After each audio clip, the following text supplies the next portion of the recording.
Hey, what's up, cats and kittens? And shout out to all my cerebral lights. It is me, the Cerebral Diva, and I am back with another episode of In the Loop. But before we go another further, do yourself a favor, and while you're at it, do me a solid. Take a second to hit that subscribe button. And once you've done that, take another second to hit that tiny little bell so you can turn on your alerts, and that way you will be kept in the loop.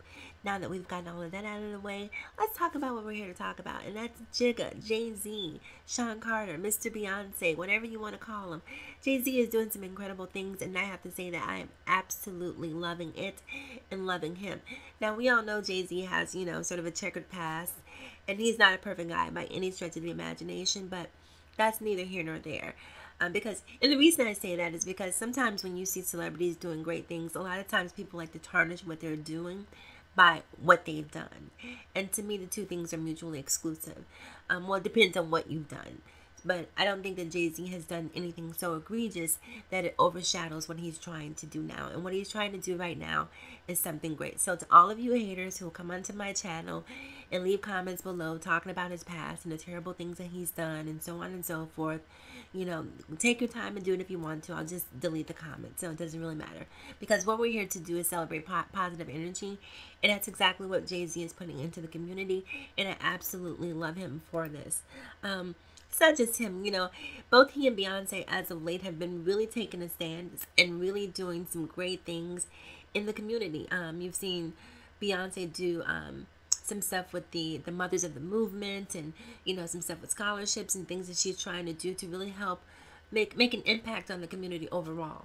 And you hear so many of these celebrities, these rappers, MCs, what have you, in their music, and they're constantly talking about rims and gold chains and hoes and bitches and all of these other things that really do nothing to help to help build the community.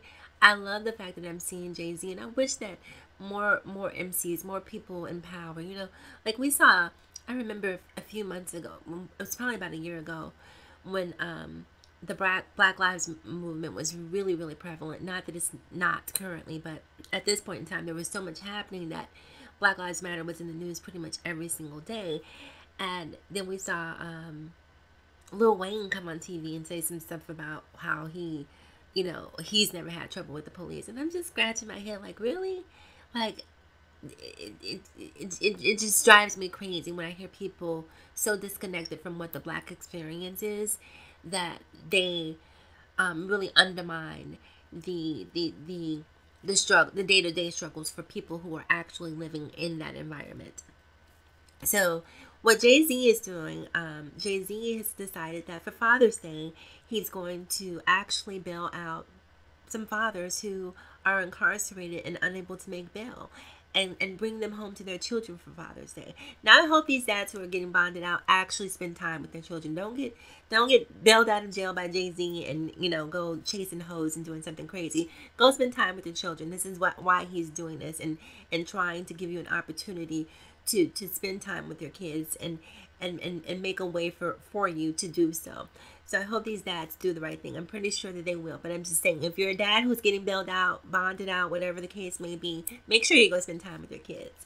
So Jay-Z has decided that beyond just bonding these dads out, he really wants to speak to the bonding, the bail industry, and how it exploits minority people, brown people, black people, what have you, poor people in general. It's not, I don't want to make this a brown or black thing, because there are poor white people who get exploited by poor people, just get exploited in general. You know what I mean? When you look around in communities and you see all of these payday loan places and these predatory lenders who really prey upon people who don't have much to begin with, it's amazing to me that there isn't legislation in order to prevent this from happening, because these are basically financial predators. People talk about home invasions and things like that.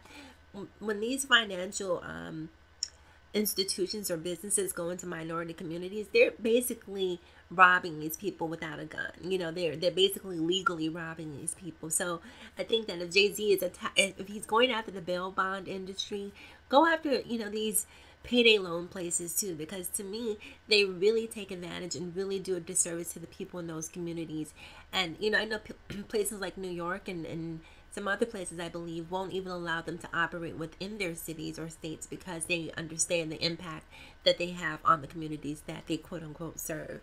So Jay-Z is also he produced this Khalif Broder documentary, and I think that the Khalif Broder documentary may have been some sort of catalyst for him to do what he's doing in terms of bailing these men out of jail. Because, as many of you know, and maybe those of you who don't know, Khalif actually wound up spending a exorbitant amount of time in jail for a crime that he was never actually even tried for, to the point that he committed suicide because he had been behind bars for so long.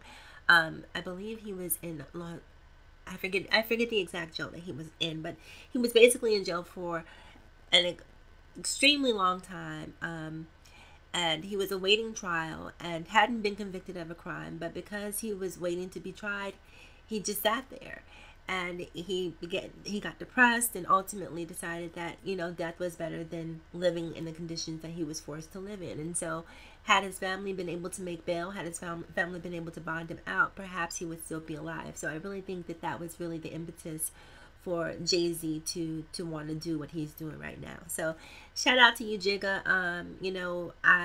I'm definitely loving the fact that you are taking on a leadership role in the community, and I hope that you will set the example for other rappers and other MCs, that we don't want to just, those of us who are grown don't want to just hear about brims. We don't want to just hear about trips and vacations and about all of these designer, things that you're buying. We want to hear about how you're helping the people who are actually helping you, how you're helping the people who make you who you are. Having said that, you guys, that is it for this episode of In the Loop. So please make sure you like, comment, subscribe, and share if you feel so inclined. Remember to follow me across all social media platforms. That's Facebook, Instagram, Snapchat, as well as Twitter.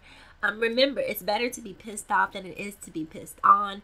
And also, in closing, remember to live better, love harder, and think smarter. It's me, the Cerebral Diva, and I will talk to you guys again soon. Have a great day.